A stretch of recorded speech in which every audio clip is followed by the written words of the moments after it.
দেখো, আমি যে ল্যাদ খাই এটা আমি জানি। কিন্তু যে আমি এত ল্যাদ খাই সেটা আমি জানতাম না। দিনটা ছিল 15ই আগস্ট। তো সেদিন আমার শুট ছিল হচ্ছে মধ্যমগ্রাম। আমি অটো করে চলে যাই এইচবি টাউন। এইচবি টাউন থেকে মধ্যমগ্রাম চৌমাথা। চৌমাথা থেকে আবার একটু হেঁটে টোটো করে স্পটে ঢুকে এসে দেখি আমি অলরেডি 10 মিনিট লেট। আর এদিকে আমার ছোট্ট মডেলটা রেডি হয়ে গেছে শুটের জন্য।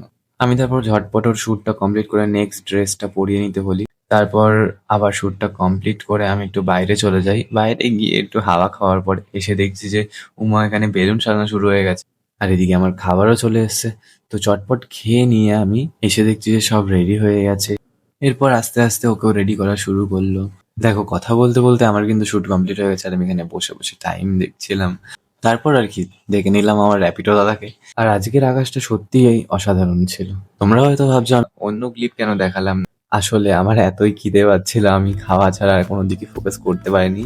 আর বাড়ি এসে আমার প্রথম কাজ হচ্ছে ফাইলগুলো কপি করাতে। 1 ঘন্টা পাওয়ার ন্যাপ নিলাম। তারপর ঘুম থেকে উঠেই এসে আবার নতুন এডিটিং এর কাজ শুরু করলাম।